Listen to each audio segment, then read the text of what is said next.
अस्सलाम वालेकुम। आप देख रहे हैं नया दिन। मैं हूं आपकी मेज़बान महक असलम। नया दिन, नई सुबह, एक नया आज़म, बहुत कुछ नया करने की जब आप ठानते हैं तो फिर अल्लाह ताला भी आपको एक नया मौका देता है, जिससे आप एक नया दिन कह सकते हैं, नया मौका कह सकते हैं, हैप्पी मॉर्निंग आप कह सकते हैं।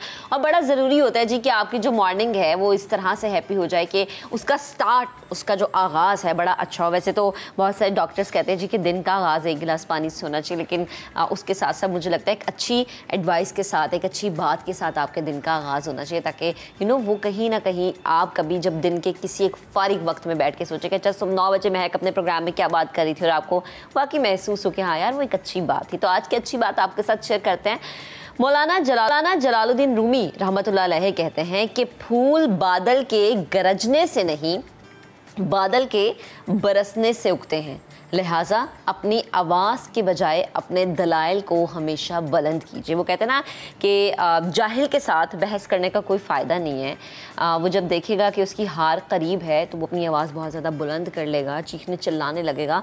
और बहुत सारे लोग ये समझते हैं कि जी चीखने चिल्लाने से, आवाज़ को ऊंचा कर लेने से जो है आप सच्चे साबित हो जाएंगे। ऐसा बिल्कुल नहीं होता। दलाइल पर मबनी जो बात होती है हमेशा उसी बात की कदर होती है। कोरोना वायरस के बाद पूरी दुनिया की मईशत को एक झटका सा लग गया और पूरी दुनिया में ही हमने देखा है कि महंगाई में तारीखी इजाफा हुआ है। मैं सिर्फ पाकिस्तान की बात नहीं कर रही, आप यूरोप को ले लें, आप अमेरिका को ले लें, हर जगह महंगाई आसमान को छूने लगी है और हर शय की कीमत में कई गुना इजाफा हो चुका है। ऐसे में ज़रूरत इस बात की है कि अपनी आमदनी के ज़राए हम बढ़ाएं ताकि अखराजात भी पूरे हो सकें और बचत भी की जा सके। इस पर बात करने के लिए डॉक्टर उरूज मोइज़ हमें ज्वाइन कर चुके हैं, उन्हें शामिल गुफ्तगू करते हैं। अस्सलाम वालेकुम डॉक्टर साहिबा, गुड मॉर्निंग, कैसी हैं आप? ठीक, आप कैसी हैं? अल्हम्दुलिल्लाह। अच्छा डॉक्टर साहिबा, हम सबको पता है कि जो चीज़ आज से 1 साल पहले हमें अगर 20 की मिल रही थी तो आज उसका रेट है वो हमें 30 रुपये पे मिल रहा है और ये महंगाई दिन पर दिन बढ़ती चली जा रही है। वो ये हिसाब हो गया कि आमदनी 98 है, खर्चा रुपया है, लेकिन इसमें आपने मैनेज करना है। अच्छा, एक शख्स जो कि तनख्वाहदार तबके की अगर स्पेशली मैं बात करूँ, जिसको महीने के एंड पर लगी बंदी तनख्वाह मिलनी है और तनख्वाह में फिर इजाफा भी नहीं हो रहा लेकिन महंगाई बढ़ती जा रही है, तो जो खातून है बेचारी उस घर की, वो किस तरह से अपना बजट मेंटेन कर सकती हैं? जाहिर सी बात है, अगर आप बजट मेंटेन करेंगे तो फिर आप बचत भी कर सकते हैं। तो मैं चाह रही हूँ ज़रा इस हवाले से हमें बताएं कि बजट कैसे मेंटेन होगा। अच्छा जी, सबसे पहले अस्सलाम वालेकुम and thank you for having me for this topic. Budget जो है ना, ये एक ऐसा वर्ड है जो डिप्रेसिंग सा वर्ड है। जब हम बजट करने की बात करते हैं तो अक्सर जहन में आता है कि अपनी ख्वाहिशों को मारना है और चीज़ों को कंस्ट्रेन करके उस जगह, उस बजट में लेकर आना कि जहाँ जिंदगी आराम से गुजर सकते हैं। सो यस, बजट करना जरूरी है, लेकिन ये एक डिप्रेसिंग और नेगेटिव वर्ड नहीं, एक बड़ा पॉजिटिव सा वर्ड है। आप अपने टाइम बजट करते हैं, अपनी लाइफ को बजट करते हैं, कहाँ टाइम स्पेंड करना है, कहाँ नहीं करना है। इसी तरह आप अपने पैसों को भी बजट करते हैं। अच्छा, जहाँ तक आपने एक अपने इंट्रो में भी बात की, जब आप एक्सप्लेन करी थी टॉपिक को कि अपने आमदनी को कैसे बढ़ाया, बिल्कुल, बिकॉज अगर जो चीज पहले 20 रुपए की थी और अब 40 की है, so that means 200% इन्फ्लेशन हुई है। अगर इन्फ्लेशन इतनी एक्सटेंडेड, इतनी ज्यादा इंक्रीजिंग वे पे हो रही है तो सिर्फ बजट करने से काम नहीं चलेगा। यस, बजट करना जरूरी है। उसकी 2-3 टिप्स मैं आपको फौरन से दे देती हूँ।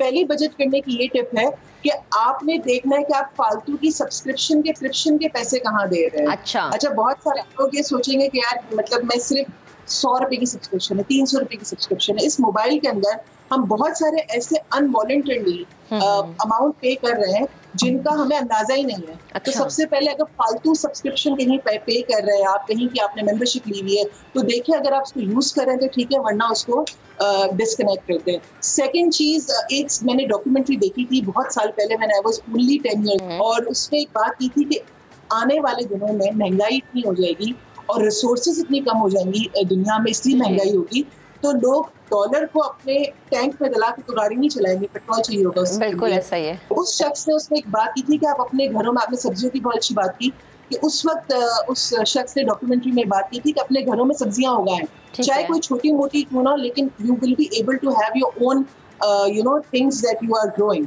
सो that will also help you. The third thing is कि आपने देखना है कि कौन सा ऐसे काम है कि आप जो लोगों को प्लीज करने के लिए कर रहे हैं। अक्सर ये होता है कि बहुत सारे ऐसे काम होते हैं कि मेहमानों को, खानदान वालों को, लोगों को इम्प्रेस करने के लिए कर रहे होते हैं, उसके लिए हम इतना खर्च बढ़ा रहे होते हैं रादर देन, और उसकी वजह से हमारे डेली बजट आउट हो रहा होता है।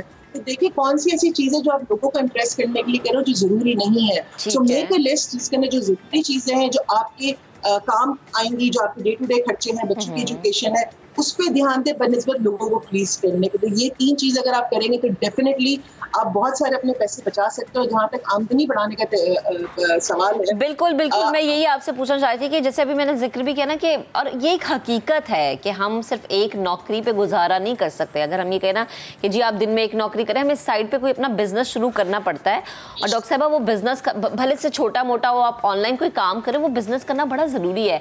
क्योंकि जाहिर सी बात है, आपने एक बजट सेट कर लिया, आपने बता दिया जी कि ठीक है आप इन तरीकों से अपना बजट मेंटेन रख सकते हैं, लेकिन फिर उसमें आपने कुछ सेविंग्स भी रखनी है ताकि मुश्किल वक्त में खुदा ना खासा कोई बीमारी आ गई या किसी बहन भाई को ज़रूरत पड़ गई या कोई भी एक मसला ऐसा आ खड़ा हुआ कि आपको फौरी तौर पे पैसे चाहिए तो अपनी सेविंग्स में से निकाल सके। हम डॉक्टर साहब देखते थे कि पहले वक्त में हमारी अम्मियाँ जो हैं या हमारी नानियाँ जो हैं, कमेटियाँ डाल ली आपने या आपने मियाँ ने जो खर्चा दिया आपको महाना उसमें से कुछ बचा लिया, तो अभी तो ये बड़ा मुश्किल हो गया है। अच्छा देखें, आप पहली बात है सेविंग जो करते हैं ना, सेविंग इज गुड, लेकिन सेविंग करने के भी आपके पास अकल होनी चाहिए। बिल्कुल। अगर आपने सेविंग करनी तो आप उस जगह सेविंग करें जहां से आपको कोई रिटर्न आ रहा हो। ना सिर्फ आपने एक पैसे लिए और आपने वो पैसे अपनी एक तिजोरी में रख दिया और सोचा कि जी ये बाद में काम आएंगे, बिकॉज अगेन इन्फ्लेशन हो रही, पैसा डिवैल्यू हो रहा है। तो आपके जितने भी आपके पास इनकम है, जो भी आपके पास सेविंग्स है, उसको इन्वेस्ट करने की कोशिश करें। सेकंड चीज, अब जो हमें नाजरीन देख रहे हैं इस वक्त, वो कहेंगे अच्छा बोलना बहुत आसान है कि 2 जॉब कर ले, 2 जॉब की अपॉर्चुनिटी किसको मिलती है।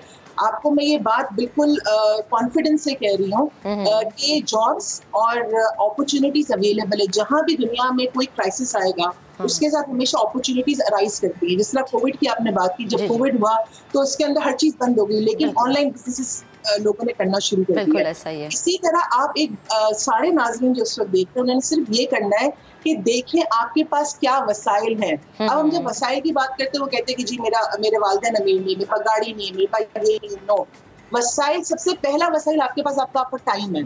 वो टाइम आपने कहाँ इन्वेस्ट करना है और किस तरह करना है। अगर आप अपना 1 घंटा कहीं इन्वेस्ट कर रहे हैं तो उसके बदले आपको क्या मिल रहा है। सो फर्स्ट ऑफ ऑल अपने वसाइल को राइट डाउन करें। एंड सेकंड ऑफ ऑल, जहां तक आप अपनी स्किल्स, आपके पास क्या स्किल है। हाउस वाइफ अच्छा खाना बनाती है, बहुत अच्छी कबाब बनाती है। जो हस्बैंड है वो कहीं जॉब कर रहा है लेकिन वो बहुत अच्छा अकाउंट्स करता है। आपकी डिजाइनिंग बहुत अच्छी है, आप ऑनलाइन डिजाइनिंग करके बेचो। तो बहुत सारे ऐसे काम है जो आप कर सकते हैं। Again easier said than done, मुश्किल होगा लेकिन नामुमकिन नहीं है। आप देखिए, अगर आप किसी प्रॉब्लम में रहते हुए उसका सोल्यूशन निकालने की कोशिश करेंगे तो कभी नहीं होगा। सो आपको मैं सब बातें अगर आप एक जगह रख दे और मेरी इस बात को सारे नाज़रीन रखने, वो कहते हैं ना दुपट्टे से बांध दे, अपने साथ पल्लू से बांध ले, पल्लू से बांध दे। वो ये बात है कि देखिए, आप अगर जितना महंगाई के बारे में सोचेंगे ना तो महंगाई जहन पे बड़ी हो जाएगी। बिल्कुल ऐसा ही है। जहन पे रूल है, जिस चीज पे जितना फोकस करोगे आप, वो चीज जहन उसको बड़ी कर देता है। डिप्रेशन हो गया, एंजाइटी हो गई। अब आपने क्या करना है, instead of focusing on the महंगाई, focus on the solution, focus on the opportunity. क्योंकि प्रॉब्लम पे रहते रहते आप कभी सोल्यूशन नहीं निकाल सकोगे। तो ये एक चीज रखें कि instead of crying over a problem, instead of thinking about the problem and always say कि मेरा तो नसीब ही खराब है, मुल्क खराब है, मुल्क की हालात खराब है, ये फैक्ट उसको एक्सेप्ट कर लें। अब देखिए आप करेंगे क्या इसके बारे में। तो ये जो नेक्स्ट स्टेप है, करेंगे क्या, ये आपके लिए बड़ा इंपॉर्टेंट है और यही आपको इस टर्मोइल से निकालेगा। सही, ठीक। अच्छा डॉक्टर साहबा, एक और चीज़ है ना, जैसे कि हमने ये बात की थी कि आपका साइड पे कोई बिजनेस होना बड़ा ज़रूरी है। ठीक है जी, आपने सोच लिया आपने ऑनलाइन बेकिंग का काम शुरू करना है, आपने स्टिचिंग का काम शुरू करना है। अब उसमें भी आपको इन्वेस्ट के लिए पैसा तो चाहिए ना। अब वो पैसा आप, अगर आपकी सेविंग्स नहीं हो रही हैं तो वो फिर वो पैसा कहाँ से आएगा, वो पैसा कैसे इन्वेस्ट करेंगे? अच्छा देखिए, अब इसके लिए ये एक वो डिबेट है कि कहाँ से। इसके लिए अगेन पाकिस्तान के अंदर एक चीज होनी चाहिए, एंटरप्रेन्योरशिप। जब नए यंग बच्चे, वाइफ्स, हस्बैंड जब इस तरह के बिजनेस आइडियाज लाते हैं तो उनके पास इन्वेस्टमेंट करने के लिए कोई लोग होने चाहिए। अगर वैसी भी कोई अपॉर्चुनिटी नहीं है तो देन अगेन, जिस तरह मैंने कहा, लोगों को प्लीज करने के लिए हम बहुत सारे ऐसे काम करते हैं। शॉपिंग करते हैं, नए कपड़े पहनते हैं, ईद आती है तो हमें पता है बहुत सारी ऐसी चीजें करनी जो नॉट नेसेसरी है। तो आपने अपनी चीजों को कट डाउन करना पड़ेगा। अगर हेल्प कहीं और से नहीं आ रही है तो आपने अपनी खुद हेल्प क्रिएट करनी पड़ेगी। See as a Pakistani has waited long enough to get the help from somewhere. बहुत वेट कर लिया हमने कि हमें कोई बाहर से आके हेल्प करेगा, कोई हुक्मरान आके हेल्प करेंगे, कोई लोग आके हेल्प करेंगे, नहीं होना है। आपने अपनी हेल्प खुद करनी है, उसके लिए आपने अपने आप को मैनेज करना है, कोई और आके मैनेज नहीं करेगा। तो वो मैनेजमेंट का जो सिनेरियो है वो आपने क्रिएट करना, और आपने देखना में कहा ऐसा हो नहीं सकता कि आप कहीं से बजट ना कर सकें। ठीक है, आपके मेन एक्सपेंसेस है कि ठीक किराया है, घर का खाना है, बच्चे की स्कूल, उसमें आप कटौती नहीं कर सकते। लेकिन कुछ ऐसी चीजें हैं जिनमें आप जरूर कर सकते हो। आपने बस आइडेंटिफाई करना है कि वो कौन सी चीजें हैं, और जरूरी नहीं है हमें एक और चीज देगा, आज बिजनेस का आइडिया आया, हमें आज ही करना है। हाँ। अगर आज नहीं तो 6 महीने बात करें। Wait, delayed gratification is something is gonna give you a lot of positive results. सही है, ठीक है डॉक्टर साहिबा, बेहद शुक्रिया आप हमारे साथ मौजूद थी। गुफ्तगू ज़रूरी है भाई कि जब आप घर का ये सबसे ज़्यादा जिम्मेदारी ना खातून खाना पर आयद होती है कि आप भले से आप ये कहें कि अच्छा ये तो कोई एक सिर्फ आप मर्दों को सपोर्ट की बात करें, नहीं ऐसा नहीं होता। देखिए जो बेचारा बाहर निकल के कमा रहा है ना, उसको पता है कि वो किस तरीके से कमा रहा है। तो ज़रूरी ये होता है कि जो आपकी मैं इसको फजूल खर्ची नहीं कहूँगी, लेकिन कुछ ऐसा होता है जिसको हम अपने ग्रॉसरी में ऐड कर लेते हैं, लेकिन शायद हमें उसकी ज़रूरत नहीं होती। तो आप एक लिस्ट बना लें। मैं तो करती हूँ कि ग्रॉसरी पर जाने से पहले एक लिस्ट बना लेती हूँ, फिर मैं अपना किचन चेक करती हूँ कि पिछले महीने मैंने जो ख़रीदा था क्या वो बचा हुआ है या उसका पड़ा हुआ, तो फिर मैं उसको अपनी लिस्ट से काट देती हूँ। बचत इसी तरीके से हो सकती है, इसी तरीके से आप अपना बजट मैनेज कर सकते हैं, इसी तरीके से आप सेविंग्स कर सकते हैं। और आज के वक्त में बड़ा ज़रूरी है कि घर में जितने भी लोग हैं ना, वो सब कमाएं तो घर चलता है, अदरवाइज़ घर नहीं चलता।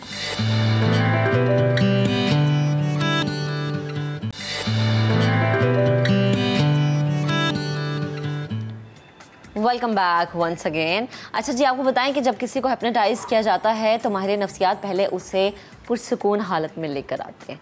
इतनी पुरसुकून हालत में कि जो इफ़ेक्टी है उसको नींद आना शुरू हो जाती है, लेकिन इसे सोने नहीं दिया जाता, बल्कि उसके दिमाग और जिस्म का जो एक कनेक्शन होता है उसको कम से कम कर दिया जाता है। होश और बेहोशी की दरमियानी हालत को हिप्नोटिज़म कहा जाता है। हिप्नोटिज़म के बारे में मज़ीद जानेंगे। सायरा असफर हमें ज्वाइन कर चुके हैं। अस्सलाम वालेकुम सायरा, गुड मॉर्निंग, कैसी हैं आप?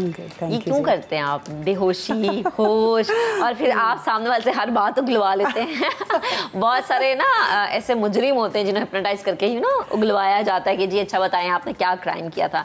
तो ये क्या मतलब ये क्या तरीका है? 2-3 चीज़ें जो आपने बोली हैं, मैं थोड़े से मिसकंसेप्शन सबसे पहले क्लियर करूँगी, बिकॉज हिप्नोटिज़म के बारे में जब भी कोई सुनता है तो वो थोड़ा ज़रा डर जाते हैं कि पता नहीं मेरे सीक्रेट्स निकाल लेंगे, जैसे आपने कहा।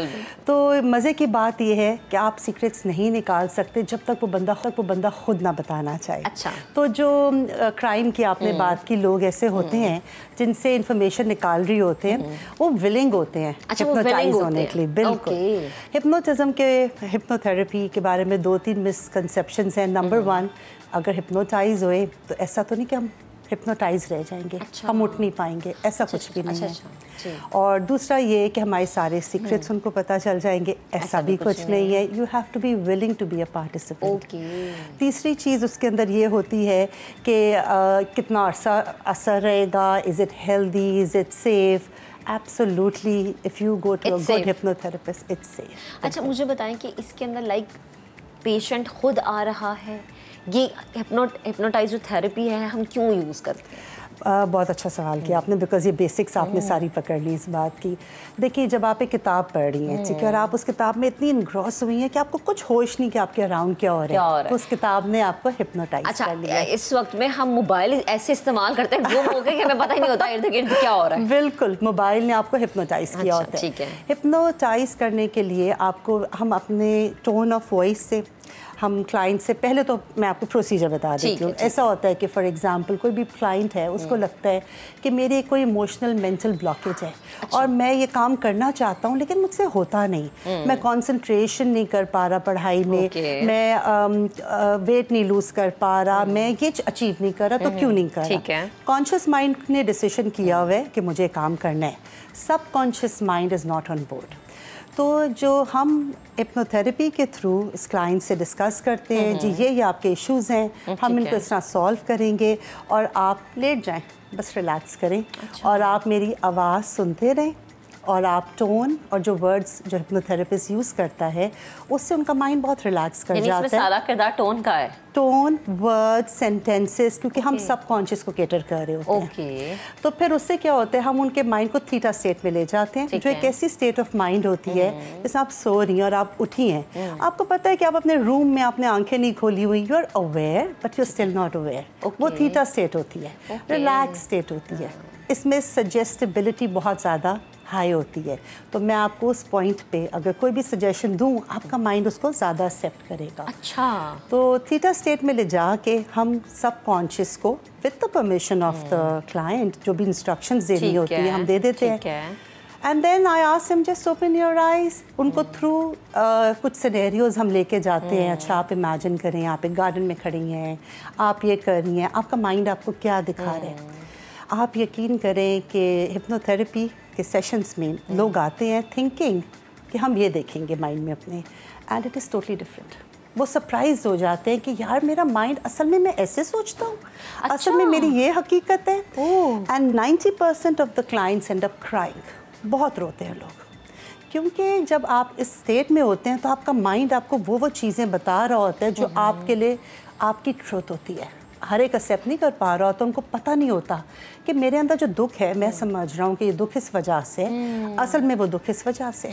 मैं एक अजीब सा ख्वाब बचपन में देखती थी और वही चीज़ मुझे मतलब एक गैप के बाद दोबारा से मैंने वही चीज़ देखना शुरू कर दी। ठीक है। ये बहुत बच्चों वाली चीज़ है। अच्छा, मैं कभी कभी हंसती हूँ कि यार ये चीज़ मैं अपने बचपन में देखती थी और अब जब मैं एक बेटे की माँ हूँ तो मुझे दोबारा से वो चीज़ नजर आना शुरू हो गई है। मैं वैसी चीज़ मेरे ख्वाब में आ रही होती है। बिल्कुल। तो वो ये क्या है? और कभी कभी ऐसा होता है कि आप ख्वाब देखते देखते आपकी आँख खुल जाए और फिर वापस आप सोचते हैं ख्वाब वहीं से शुरू हो रहा होता है, कंटिन्यू हो रहा होता है। सारा दिन आप उस बारे में सोचते रहते हैं, लेकिन आप किसी से कहते नहीं है। कह नहीं सकते, तो मैं हूँ ना। अगर किसी ये तो मेरा बात करके सारा दिन आप तक कर रहे हैं। बिल्कुल, एब्सोल्युटली। अच्छा, ये क्या चीज़ है? देखिए, आपको ख्वाब कहाँ से आ रहा है? आपके माइंड से आ रहा है। So maybe your mind is trying to give you a message. शायद आपको ख्वाब समझ आ रहा हो। आपका बचपन and then your child's situation, there definitely is a link. अब वो क्या ख्वाब है, इस पे इट विल डिपेंड। ये हम ना जरा ऑफ द कैमरा बात करेंगे। अच्छा, अब मुझे ये बताएं कि आज के टाइम में बहुत सारे लोग एंजाइटी का शिकार हैं, डिप्रेशन का शिकार हैं, फिर बहुत सारे लोग सुसाइड की तरफ चले जाते हैं क्योंकि उन्हें कोई सुनता नहीं है। बिल्कुल। अच्छा, इसमें आपकी फैमिली का क्या किरदार? ठीक है, लोग आपसे जो रब्ता करते हैं, ठीक है, उनको समझ आ जाती है कि अब हमें आपसे रब्ता करने की ज़रूरत है, ये किसी ऐसे शख्स की ज़रूरत है जो कि हमें सुन ले। लेकिन बहुत सारे लोग समझ नहीं पाते। ना वो समझते हैं, ना ही उनके घर वाले समझते हैं, ना ही उनके कोलीग समझ पाते हैं, और वो एक अजीब से स्ट्रेस में होते हैं। ऐसे लोग बहुत ज़्यादा डेंजर जोन में होते हैं। बिल्कुल सही कह रही हैं। देखिए, हम लोग फिजिकल हेल्थ को तो हेल्थ समझते हैं, हम मेंटल हेल्थ को एक्सेप्ट नहीं करते। और एवरीबडी नीड्स दिस। हर एक को, जैसे आपने कहा, कोई सुनने वाला चाहिए, कोई समझाने वाला चाहिए। और ऐसी बातें भी होती हैं कि आप अपनी फैमिली में नहीं डिस्कस कर सकते। You need a third person जो आपको जज नहीं करेगा और आपकी हेल्प करेगा। तो मैं सबको कहती हूँ, I am always going to be on your side because you know this is the way it is. उसके अंदर क्या होता है, जब हम थेरेपी करते हैं तो हम उनको समझाते हैं कि देखिए, you cannot change another person's actions. The only thing you can change is your reactions. आप दूसरे को कंट्रोल नहीं कर सकते। आपका मियाँ आपसे लड़ता है, आपके माँ बाप आपको डांटते हैं, आपके फ्रेंड्स आपको छोड़ के चले गए, आप कुछ नहीं कर सकते। लेकिन आप उसको रिएक्ट कैसे करेंगे? आपका मियाँ आपको लड़ रहा है, आप उसको कामली रिस्पॉन्स करेंगी।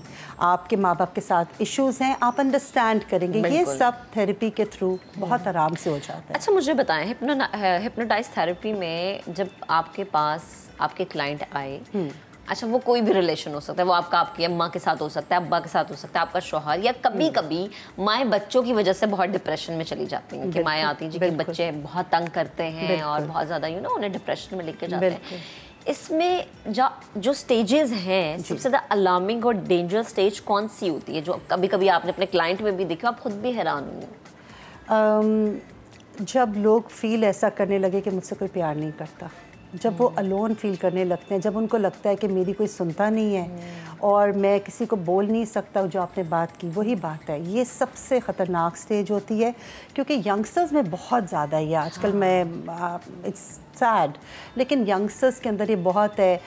ब्रेकअप हो गया किसी रिलेशनशिप का तो वो मरने मराने पे तैयार हो जाते हैं। फिर उनको समझाना पड़ता है कि नहीं दुनिया में और भी देखिए ना बच्चों के एग्जाम्स में वो नंबर नहीं आते जो कि उन्होंने गोल सेट किया होता है, तो बच्चे उस पे कह देते हैं कि बस अब मेरा तो जीने का कोई मकसद नहीं है, क्योंकि उनके ऊपर प्रेशर इतना होता है ना कि ये आप वो किसी को बोल नहीं सकते वो बच्चे कि देखो मेरे मार्क्स कम आए तो मैं परेशान था। सो बेसिकली ये सारी चीज़ें हम एक थेरेपी में एक चीज़ उनको बोलते हैं कि देखिए आपके पास एक पाई चार्ट होता है अपनी ज़िंदगी का, आपने एक पार्ट अपने फैमिली को दिया है, एक अपने आप को दिया है, एक अपने करियर को, एक पार्ट आपने एलोकेट किया हुआ है। एक छोटी सी प्रॉब्लम की वजह से, एक पार्ट के ख़राब होने की वजह से आप अपना पूरा पाई चार्ट नहीं ख़राब कर सकते। इतना कुछ है that you are grateful for. तो उनको समझ आता है कि हाँ चलो मेरा रिलेशनशिप टूट गया लेकिन मेरे माँ बाप मुझसे प्यार करते हैं, मैं पढ़ाई में अच्छी हूँ, मैं अच्छा हूँ। Thank you so much Saira, हमारे साथ मौजूद थी, गुफ्तगू कर रही थी। अच्छा, बड़ा ज़रूरी होता है जी जब आप कभी डिप्रेशन की स्टेज से गुजरे तो आपके इर्द गिर्द कोई एक अच्छा लिसनर ढूंढ ले, मिल जाता है। अगर नहीं होता तो आप इसको लिख लें। जब मेरी कोई बात नहीं सुना तो मैं लिख लेती हूँ और फिर जब मैंने किसी को सुनाना होता तो वो लिखा हुआ सुना देती हूँ। अभी लेते हैं ब्रेक के बाद दोबारा हाजिर होंगे। स्टे विद अस।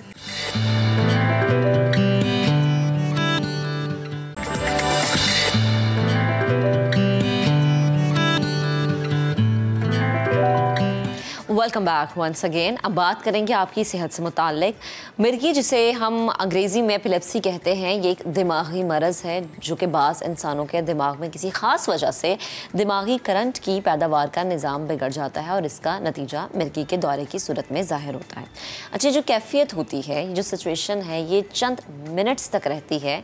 कैसे बढ़ सकती है या नहीं, ये चंद सेकंड्स तक होती है। इस पर आज हम बात करेंगे। मुख्तलिफ इंसानों पर ये जो दौरे हैं ये मुख्तलिफ नौइयत के होते हैं। ये इस बात पर मुनहसिर है कि बीमारी जो है वो दिमाग के किस हिस्से में वाक़ है, किस हिस्से को वो इफ़ेक्ट कर रही है। इस पर बात करने के लिए हमारे साथ मौजूद हैं मिर्गी के मरज़ की माहिर डॉक्टर ज़रीन मुग़ल और इसके साथ साथ न्यूरोलॉजिस्ट डॉक्टर हिबा महमूद। अब दोनों ख़वातीन मुझे स्टूडियोज़ में ज्वाइन कर चुके हैं। दोनों को वेलकम करते हैं। अस्सलाम वालेकुम, गुड मॉर्निंग। अस्सलाम वालेकुम डॉक्टर हिबा, गुड मॉर्निंग। अच्छा, मैं सबसे पहले आपसे पूछना चाहूँगी कि बेसिकली ये बीमारी है क्या? मिर्गी एक जैसे आपने बताया दिमागी बीमारी है। ठीक है। 70% में उसकी कोई वजह नहीं होती है, कोई वजह नहीं होती है और 30% में कोई वजह होती है। ठीक है। और आम तौर पे जो वजूहात होती हैं उसमें जो बैड ऑब्स्टेट्रिक्स लेकिन जैसे कि ज़चकी में कोई बच्चे को कोई प्रॉब्लम हुआ, हेड ट्रॉमा हुआ, स्ट्रोक हुआ या fever, high grade fever, meningitis और उसको सही से ट्रीट नहीं किया, एनकेफेलाइटिस, ट्यूमर है, रोड ट्रैफिक एक्सीडेंट्स हैं, ये सारी चीज़ें हैं जिसकी वजह से मिर्गी हो सकती है। उसको सेकेंडरी मिर्गी कहते हैं और ये 30% में 30% में होती है। और 70 का तो आइडिया ही नहीं होता। और 70 में अभी तक वो आइडेंटिफाई नहीं होती है। ज़्यादातर नौजवानों में पाई जाती है, बच्चों और नौजवानों में। और एक दूसरा एक पीक आता है जो कि ओल्ड एज में, और ओल्ड एज में वही वाली कि किसी को स्ट्रोक हो गया, किसी को किसी वजह से दिमाग पे चोट का निशान लग गया तो उससे मिर्गी होती है। अच्छा, अमूमन जैसे आपने कहा ना ये बच्चों में हम मतलब लाइक इट्स वेरी अलार्मिंग कि बच्चे तो बेचारे बता भी नहीं सकते। कुछ बच्चे होते हैं जो कि 1-2 साल की उम्र में गिर जाते हैं। अक्सर बच्चे बेड से गिर गए, अगर आप उनको वॉक करना सिखा रहे हैं कुछ भी तो वो गिर गए और फिर एक अरसे के बाद बच्चे के सर में दर्द हुआ, फिर डायग्नोज हुआ कि बच्चा उस उम्र में गिरा था। ये भी एक रीज़न हो जाता है। एक्चुअली बच्चे तो गिरते पड़ते रहते हैं और उनका जो अल्लाह ताला ने जो स्कल बनाया हुआ है वो बहुत ही मैलिएबल होता है, तो वो उसकी वजह से ज़्यादातर ये जो खेलते खेलते गिर गए या उसकी वजह से मिर्गी नहीं होती है। लेकिन एक सिग्निफिकेंट, जैसे कि अगर कोई मोटरसाइकिल पे जा रहा है पेरेंट्स के साथ और बड़ा सा एक्सीडेंट हुआ और बहुत सिग्निफिकेंट हेड इंजरी हुई तो फिर मिर्गी हो सकती है। लेकिन ऐसे नहीं होता है कि आई मीन कहना कि बच्चा चलता चलता गिर गया या बेड से भी गिर जाते हैं। लेकिन अगर बहुत हाइट वाला जो पुराने ज़माने के जो होते थे शायद बट नॉट नेसेसरी। ये बाय बर्थ भी होता है? जी, बाय बर्थ का मतलब ये होता है कि what do you mean, like जैसे कि एग्जैक्टली कि पेरेंट्स में है फिर बच्चे में आ गया। ये होता है फैमिलीज़ में लेकिन बहुत कम, उसका जो रेशो है वो बहुत ही कम है। सो ज़्यादातर आपको फैमिलीज़ में नहीं मिलेगी। ठीक है। एंड होती है कुछ कुछ तरह की एपिलेप्सीज जो कि फैमिली में पाई जाती है, लेकिन वो बहुत ही कम है। ओके, ठीक है। अच्छा डॉक्टर साहब, आप मुझे बताएं कि हमने कहा कि ये आपके ब्रेन के डिपेंड करता है कि किस हिस्से को इफ़ेक्ट कर रहा है, तो सबसे ज़्यादा डेंजर चीज़ क्या होती है कि लाइक आपके ब्रेन का कौन सा हिस्सा है जो कि ज़्यादा डेंजर कंसिडर किया जाता है? एक्चुअली जब हम ब्रेन की बात कर रहे होते हैं तो हम उसको इन टोटलिटी बात कर रहे होते हैं। डेफिनेटली एपिलेप्सी का जो एक स्पार्क होता है वो एक पॉइंट से ही जनरेट होगा और फिर वो जल्दी से स्प्रेड कर जाता है। अच्छा। तो उसकी मैनिफेस्टेशन आपको, जैसे अक्सर लोग कहते हैं गिर गए या अकड़ गए या झटके से आने शुरू हो गए, तो वो पूरी बॉडी पे ही आते हैं। अच्छा। तो वो पूरी तरीके से मैनिफेस्ट होते हैं। कुछ दौरे ऐसे होते हैं जिसमें आपके दिमाग का एक हिस्सा, जो भी जहाँ से वो स्पार्क निकला, वो एक ही साइड पे रह गया। अच्छा। उसमें हो सकता है कि उनको झटके जो हों वो जिस्म के दोनों हिस्सों पे नहीं, बल्कि एक या सीधे हाथ पे या लेफ्ट हैंड साइड पे इस तरह से कर आएगा। ठीक है। तो ये टाइप्स होती हैं डिफरेंट एपिलेप्सीज की। अच्छा, सबसे डेंजर टाइप क्या है जिसमें आप देखिए, एपिलेप्सी बाय ये लेमन अंडरस्टैंडिंग के लिए होता विद फ्यू मिनट्स का होता है। It's a switch on and switch off. Okay. Danger उसमें उस वक्त आना शुरू होता है कि ये स्विच ऑफ ना हो और ये प्रोलॉन्ग कर जाए, यानी दौरानिया। हम अक्सर अपने पेशेंट्स को गाइड कर रहे होते हैं कि जैसे किसी को फिट पड़े तो आप टाइम ज़रूर नोट करना शुरू कर दें। अगर वो आपको लग रहा है विद इन अ मिनट और मिनट के अंदर वो रिजॉल्व हो गया and the patient has now gone into sleep, सो गए हैं वो, तो दैट्स ओके। लेकिन अगर वो ना रुके और वो मुसलसल चले तो वो इमरजेंसी सिचुएशन होती है and you have to rush to a nearest hospital. ये ट्रीटेबल है कि एक दफ़ा इलाज हो गया तो ज़िंदगी में कभी दोबारा हिट नहीं करेगा? नहीं, एपिलेप्सी आप यूँ समझें इसको कि जैसे हमने बात की कि बरकी इंतशार की वजह से है, तो जो मेडिसिन होती हैं एपिलेप्सी की वो इलेक्ट्रिकल टेप की तरह काम करती हैं। You have to take them for life long, you have to take them punctually. अब जिम्मेदारी से ले, पाबंदी से लीजिए, वक्त के हिसाब से लीजिए, तो वो लगी रहेगी तो वो अच्छी एक प्रोडक्टिव ज़िंदगी गुजार सकते हैं। लेकिन अगर वो उसमें अक्सर ये होता है कि वो भूल जाते हैं या बहुत लंबे अरसे उनको दोहराना पड़े तो वो छोड़ देते हैं, तो वो दोबारा होने के अंदेशा होता है कि वो शुरू हो जाए। Sorry, can I add to this? जी प्लीज़। अक्सर लोग समझते हैं कि मिर्गी के दौरों में सिर्फ झटके पड़ते हैं। मिर्गी के दौरे 40 से ज़्यादा तरह के होते हैं और जिसमें बहुत सारे, जैसे आपने कहा ब्रेन के डिफरेंट एरियाज़, तो ब्रेन के जो डिफरेंट एरियाज़ होते हैं उनका अलग अलग काम होता है। तो कुछ दौरे ऐसे होते हैं जिसमें वो माउथ से हो जाते हैं और वो इस तरह की हरकतें करते हैं।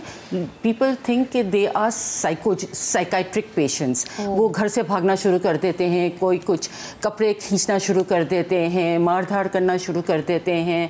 देयर आर गुस्से में ज़्यादा आ जाते हैं, चीज़ें उठा के फेंक देते हैं। It can be different, you know, like तो जो ब्रेन का जो हर ब्रेन का अलग अलग पार्ट का अलग अलग फंक्शन होता है। तो जहाँ से वो इंतशार, बरकी इंतशार शुरू होता है उसकी मैनिफेस्टेशन आती है। ठीक है। और बहुत सारे कुछ होते हैं जो कि पेशेंट देमसेल्व्स कैन नो कि ये ऑनसेट शुरू हो रहा है। अच्छा। तो ये नहीं कहना कि सिर्फ झटके ही मिर्गी है, बहुत सारी चीज़ें हैं। जैसे फॉर एग्जांपल, मैं ये नहीं कह रही हूँ कि उनको ये था।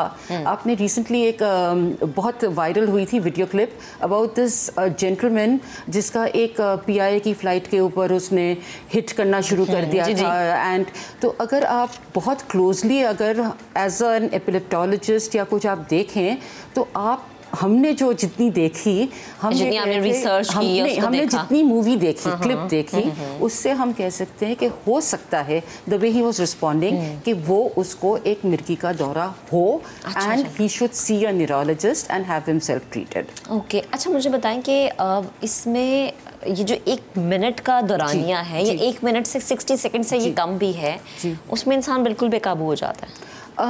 इंसान बिल्कुल, वही वाली बात है ना कि अब किस तरह का दौरा पड़ रहा है। अब कुछ मिर्गी की टाइप्स होती हैं जो बच्चों में पाई जाती है, जिसमें अक्सर स्कूल्स में कंप्लेन आती है कि आपका बच्चा डे ड्रीमिंग कर रहा है। उनमें ये होता है कि वो, जैसे मैं आप बोल रही हूँ एंड दैट्स ओवर। अच्छा। तो ये इस तरह के भी होते हैं। So you have to recognise the type of epilepsy and the type of the epilepsy seizures that the person is having, और फिर उस हिसाब से कुछ दवाइयाँ, दवाइयाँ तो सब पे ही होता है, लेकिन कुछ टाइप्स के ऊपर दे आर मोर उस पर असर करती है, जबकि कुछ में दौरे ख़राब भी कर सकती है, ज़्यादा कर सकती है। So it is very very important to find out कि कौन सी टाइप की मिर्गी है। अच्छा। और उसकी डायग्नोसिस के लिए आपको कोई मशीन नहीं चाहिए, कोई कुछ नहीं चाहिए। The main diagnostic person is a trained doctor. Okay. आपकी हिस्ट्री होती है और फिर उसमें आजकल तो हमारे मोबाइल फ़ोन्स आ गए हैं, तो हम उनसे कहते हैं कि होम वीडियोस बना के हमें दिखा दें, so that further helps the doctor to assess के कौन से टाइप की क्या हो रही है। And the history is the most important. अच्छा, हिस्ट्री सबसे ज़्यादा इंपॉर्टेंट है, सबसे ज़्यादा मैटर करती है। अच्छा, मुझे बताएं डॉक्टर साहिबा कि स्पेशली अगर मैं ख़वातीन की बात करूँ ना, तो उनका एक ज़िंदगी का एक ऐसा अल्लाह ताला ने निज़ाम बनाया कि आपने शादी आपकी हो गई, फिर आपने घर संभालना है, फिर आप इस पोजीशन में आते हैं कि जी बच्चे आपने पैदा करने हैं।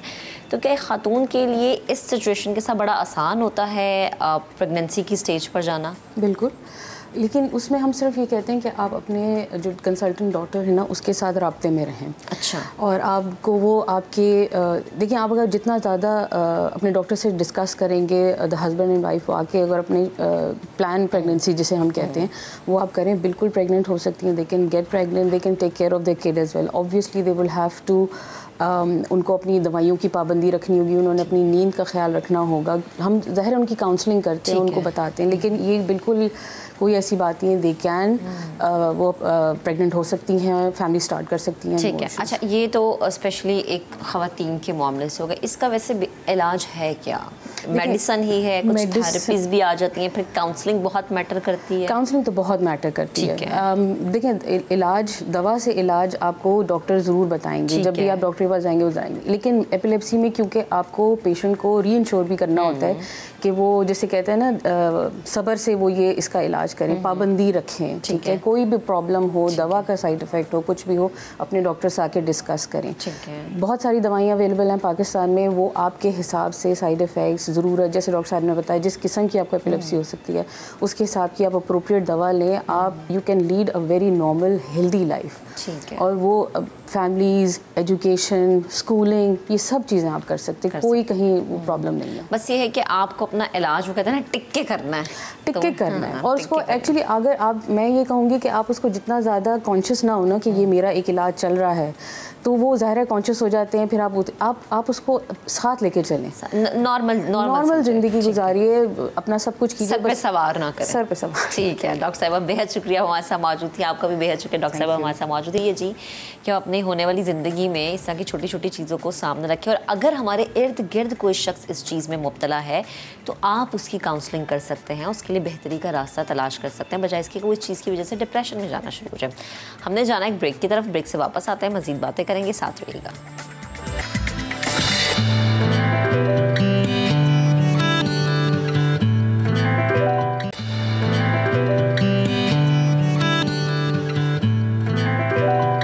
Welcome back once again. अच्छा जी, अब ज़रा आपकी हेल्थ से मुतालिक बात करेंगे। अच्छा, हेल्थ में हम सिर्फ कहते हैं जी कि फ़िट रहें, फ़लानी चीज़ से बच जाएं, ये चीज़ खा लें, वो चीज़ खा लें। आज जिस चीज़ पे हम बात करने वाले हैं वो है दालें। दालों में बहुत से विटामिन्स हैं, मिनरल्स होते हैं, हमें नहीं पता, और ये जानना बड़ा ज़रूरी है कि दालों में फॉलिक एसिड होता है, vitamin, calcium, phosphorus, potassium, magnesium और आयरन से भरपूर होती हैं बहुत सारी दालें। अच्छा, दालों में चिकनाई कम होती है, हेल्थ के लिए बड़ा अच्छा होता है, लेकिन अमूमन हमारे घर में मोस्टली जो हमारे बच्चे होते हैं ना वो भागते हैं। जब हम भी बच्चे थे हम भी भागते थे, अपनी अम्मा से मार खाते थे दाल खाने पे कि हमें नहीं खानी होती, तो मार खा खा के हम दालें खाते थे। अपने घर में रूटीन बनाए, आदत बनाए बच्चों की कि बच्चे जो हैं, बहुत मुश्किल होती है ना अगर बच्चों को दाल खिलाने में, तो हफ्ते में एक दफ़ा आप उन्हें खिला दें। कितनी फ़ायदेमंद है आपके लिए और किस तरह से आप अपने बच्चों को दे सकते हैं, इसको पका किस तरह सकते हैं, और दालों की कैटेगरी में क्या क्या चीज़ें आती हैं ये भी अभी हमें नहीं पता। इसी पर बात करने के लिए माहिर ग़िज़ाइयत डॉक्टर बाज़ा इस वक्त हमें ज्वाइन कर चुके हैं, उन्हें शामिल गुफ्तगू करते हैं। अस्सलाम वालेकुम डॉक्टर साहिबा, गुड मॉर्निंग, कैसी हैं आप? ठीक ठाक, आप कैसी हैं? अल्हम्दुलिल्लाह। दालें कितनी ज़रूरी हैं हमारी हेल्थ के लिए? इतने सारे फ़ायदे तो आपने बता दिए, मैं उस पर और एलाबरेट कर देती हूँ। एक्चुअली दाल, हमें जब हम मेडिसिन पढ़ते थे तो हम कहते थे कि दाल जो है पुअर मैंस प्रोटीन है। ठीक है। क्योंकि मुर्गी गोश्त गरीब लोग अफोर्ड नहीं कर सकते, तो कहा जाता था कि दालों को जब आप मिक्स करके बनाते हैं तो तो उतने ही प्रोटीन्स आपको, उतने ही अच्छे प्रोटीन्स आपकी बॉडी में चले जाते हैं जिस तरह से गोश्त वगैरह में जाते हैं। तो इसलिए इसको फर्स्ट क्लास प्रोटीन में आ जाता है उसका कैटेगरी।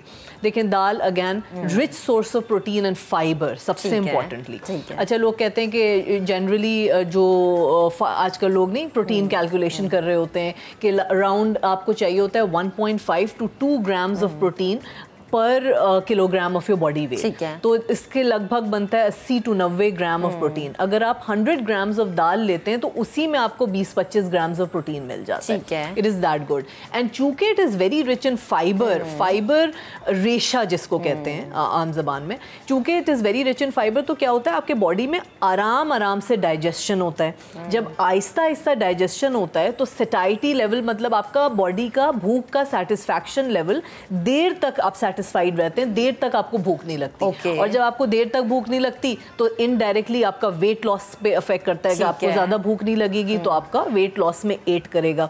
और बहुत सारी बातें। सेकेंडली हम आते हैं कि it is rich in lot of vitamins and minerals, magnesium, potassium, iron, calcium, बहुत सारी चीज़ों में रिच होता है। उसके बाद लो इन फैट होता है, नेचुरली लो इन फैट होता है। फिर डायबिटिक के लिए बहुत अच्छा होता है दालें, क्योंकि उसका लो ग्लाइसीमिक इंडेक्स होता है, मतलब वो ब्लड शुगर लेवल एकदम से नहीं बढ़ा देता है, इंसुलिन लेवल एकदम से स्पाइक नहीं कर रहा होता है।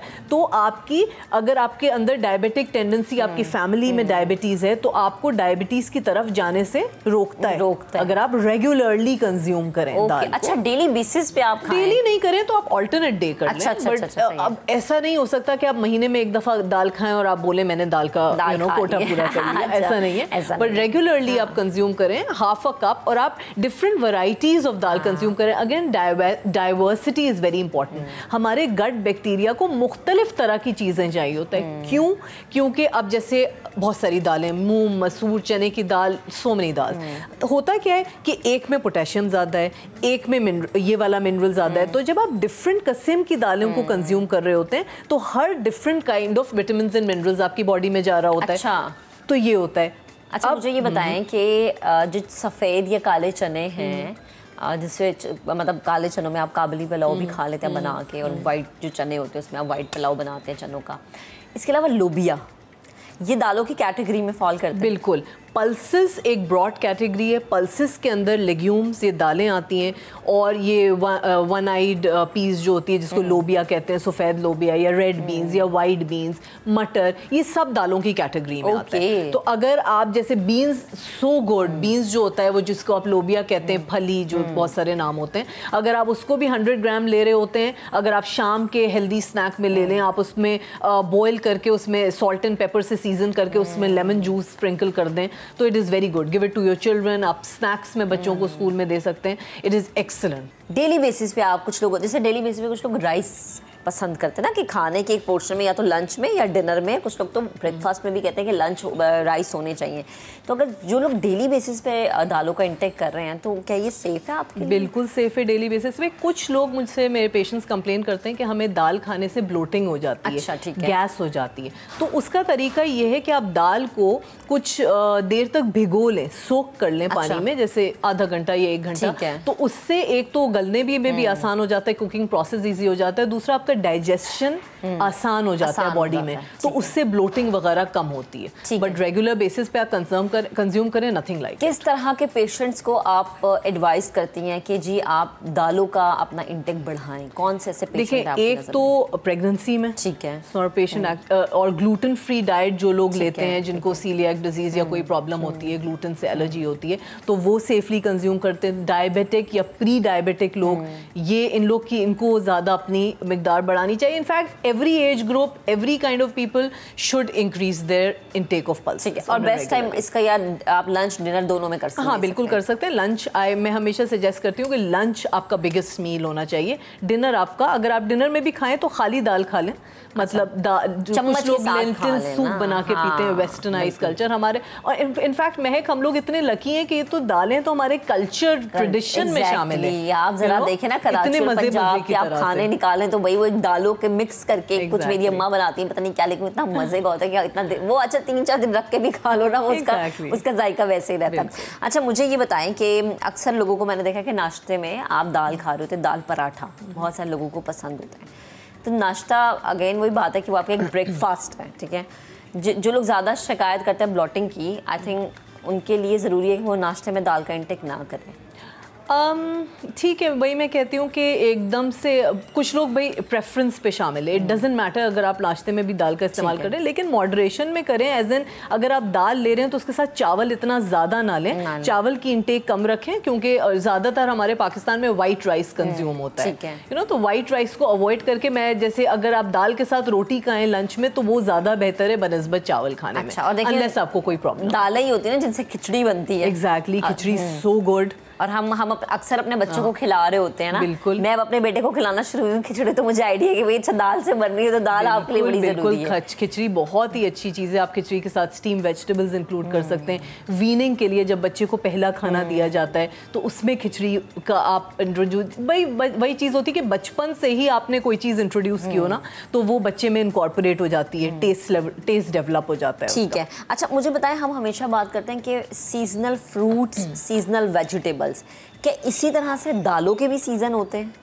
या 12 महीने आप कोई भी दाल पका लें, या आपके घर में कोई भी दाल अवेलेबल है आप जी पका कोई भी दाल पका लें, कोई भी दाल पका लें, ये इसका ताल्लुक मौसम से नहीं है? बिल्कुल नहीं है। जो आपको रेडिली अवेलेबल है वही कुछ लोग मुझसे पूछते हैं जैसे मुझे कौन सा फ्रूट्स खाना चाहिए, मुझे कौन सा वेजिटेबल खाना चाहिए या कौन सी दाल खाना चाहिए। ऐसा नहीं है, अल्लाह ने इतनी वैरायटी क्रिएट की है। जैसे कि मैंने कहा हर चीज़ में इंपॉर्टेंस है, किसी में कोई विटामिन ज़्यादा है, किसी में कोई मिनरल ज़्यादा है। Maintain a diversity in your diet diversity is important कि आप मुख्तलिफ किस्म की चीज़ें लें। अगर आपको फ्रूट एक पसंद है तो एक ना लें, डिफरेंट ट्राई करें, कॉम्बो बना लें आप। कॉम्बो बना लें, एग्जैक्टली। दाल भी कभी आप मूंग की बनाएं, मूंग में जैसे मसूर की दाल में पोटेशियम और आयरन ज़्यादा है, मूंग की दाल में प्रोटीन ज़्यादा है, तो कॉम्बिनेशन करते रहें ताकि डाइवर्सिटी रहे और आप सारी ग़िज़ाइयत ले सकें। अच्छा वो लोग बताएं, वो बेचारे क्या करें जो कि जिन्हें मतलब दालें तो उन्होंने खाई नहीं, ना पसंद थी, लेकिन अब जी चाह रहे हैं हमारा प्रोग्राम देख के सुन के अवेयरनेस हो गया कि जी दाल खानी है और दाल खाने को दिल नहीं करता, स्टार्ट किस तरह से करें, अपनी रूटीन में कैसे दालें लेकर आएं?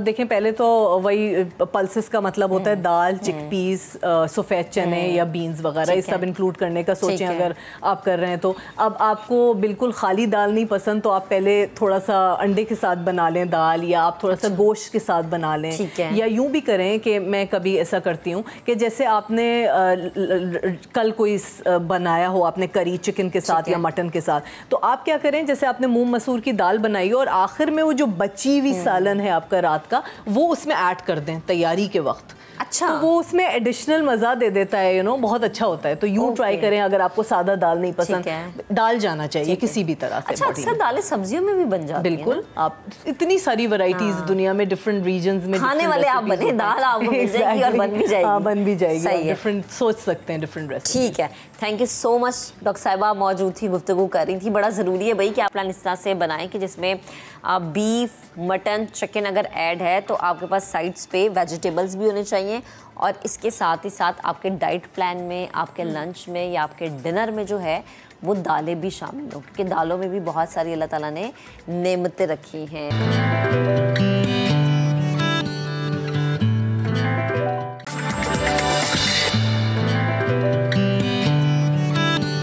Welcome back once again. अच्छा, मैं किचन में खड़ी हूँ, कुछ बन नहीं रहा, लेकिन हम खाने पीने की बात करेंगे। कराची वालों ने ईट फूड फेस्टिवल्स तो बहुत सारे देखे होंगे, लेकिन पहली बार बोहरा बिरादरी का फूड फेस्टिवल होने जा रहा है, जिसमें शुरका थाल में खाने का लुत्फ उठा सकेंगे। फेस्टिवल में बोहरा डिशेस पेश की जाएंगी।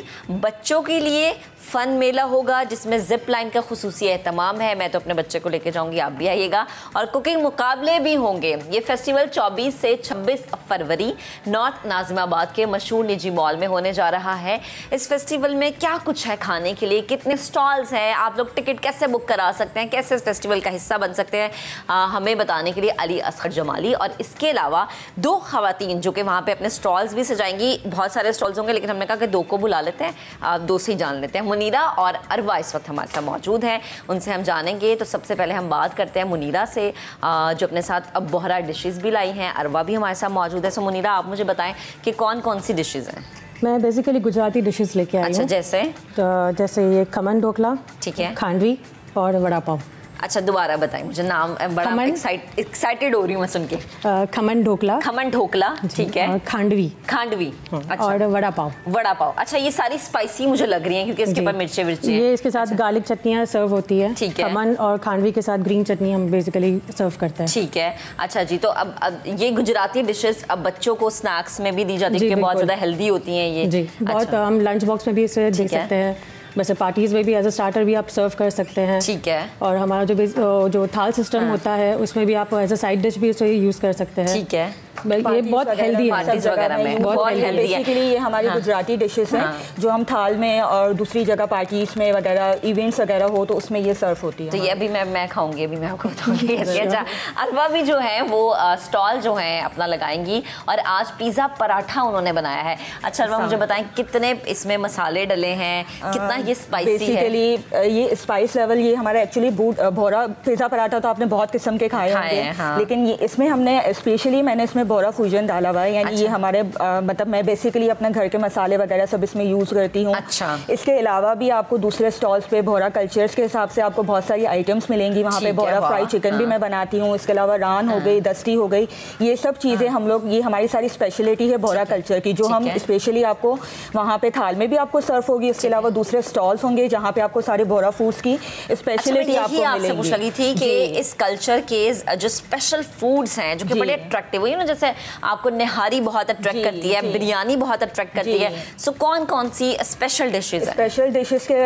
स्पेशल डिशेस की अगर मैं बात करूँ तो हमारी बहुत सारी स्पेशल डिशेस होती हैं। उसमें जैसे सबसे फर्स्ट ऑफ ऑल हमारी जो है बोरा फ्राई चिकन, ये बहुत हमारी स्पेशल होती है। इसके अलावा दस्ती होती है, रान हो गई, और फ्रोजन आइटम में अगर आप जाएँ तो भोरा कटलेस हो गया, बटेटा चाप होता है, उसको हम बटेटा चाप बोलते हैं, एक्चुअली हमारी गुजराती डिश है वो, और लेकिन वो होती है आलू कीमे की पेटीज। अच्छा, वो भी बहुत बेसिकली हमारी मतलब ये भोरा फूड का स्पेशल फूड है वो फ्रोजन आइटम के अंदर, जो हम ज्यादातर वो थाल के अंदर सर्व होती है, हमारी इवेंट्स में सर्व होती है, वो इवेंट शाम के जो आइटम्स होते हैं उसमें सर्व होती है, चाय टाइम में यानी आप खा सकते हैं, स्नैक्स वगैरह में सर्व होती है, और थाल में भी आप उसको सर्व कर सकते हैं इजीली, एज अ खारास आप उसको सर्व कर सकते हैं। एक हमारी चिकन होती है सॉस वाली, वो भी हमारी एज अ खारास जो है वो थाल के अंदर आपको मिलेगी। तो ये थाली में बहुत सारी डिशेस होने वाली है। फल्ला मुझे तो भूख लगना शुरू हो गई। मिठाई के अंदर अगर आप जाए तो मिठाई क्या बताएं, जो मीठे के शौकीन है? मलाई खाजा वो बेस्ट होता है हमारा।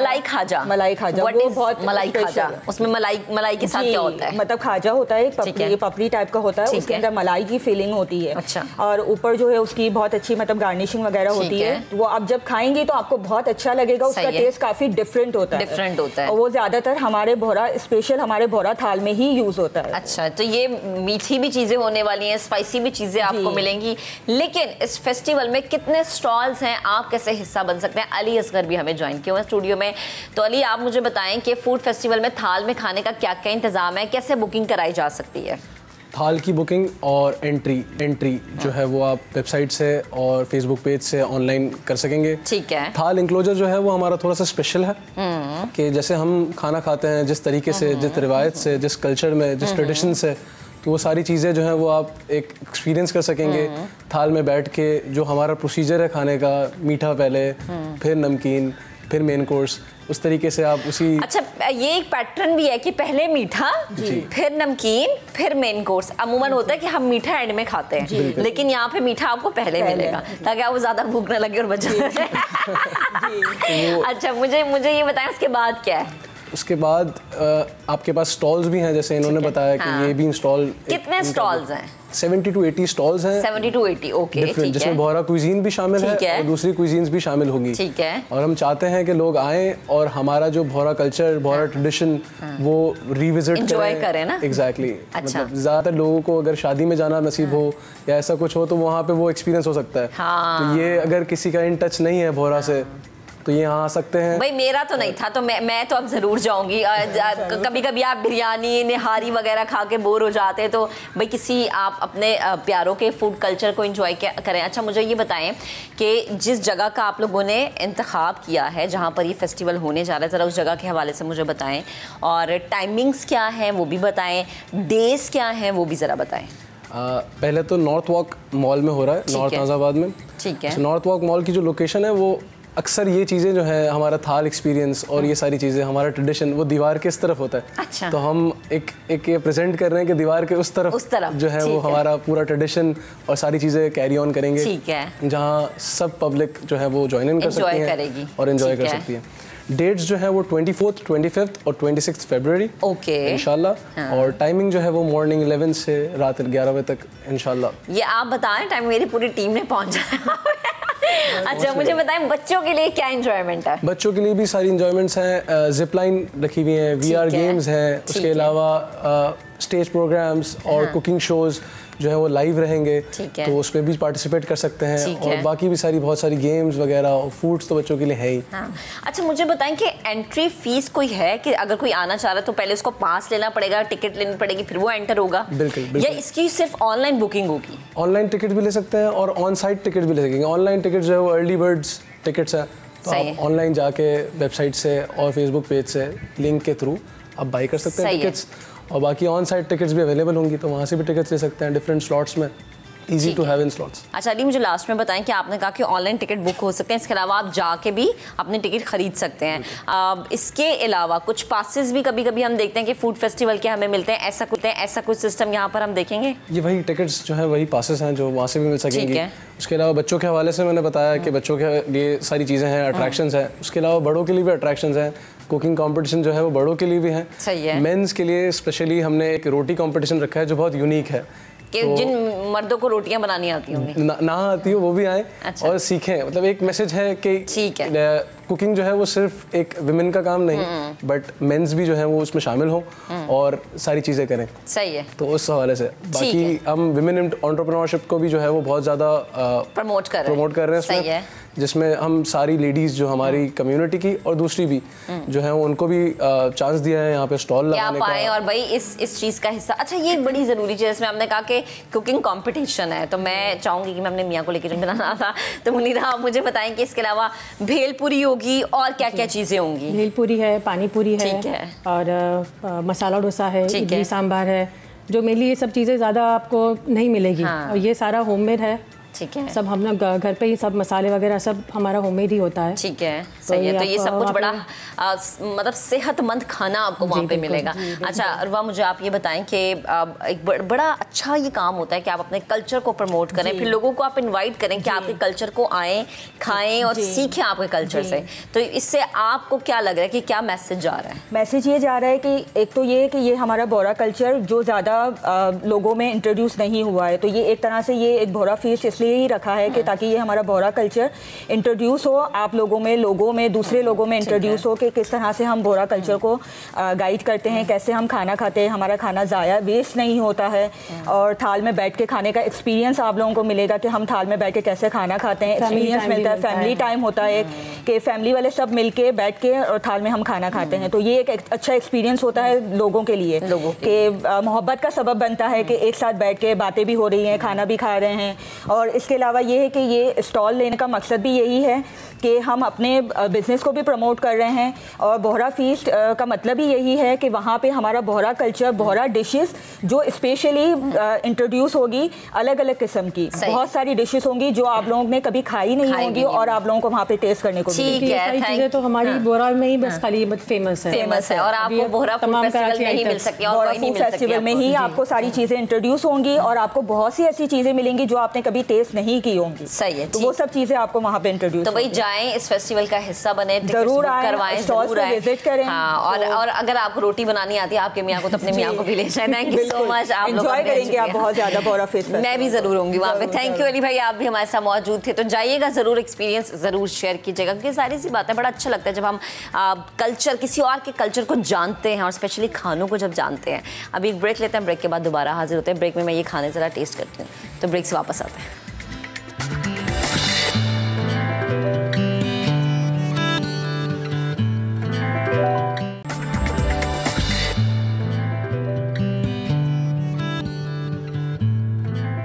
वेलकम बैक जी। ये बात करते हैं आपकी किस्मत के हवाले से कि जी ये जो हफ्ता है, इस हफ्ते में आपके सितारे आपके बारे में क्या कहते हैं, और महंगाई कितनी ऊपर जाएगी, पाकिस्तान की सियासत में क्या कोई दिलचस्प मोड़ आ सकता है या नहीं, क्या कोई अहम गिरफ्तारी हो सकती है या नहीं।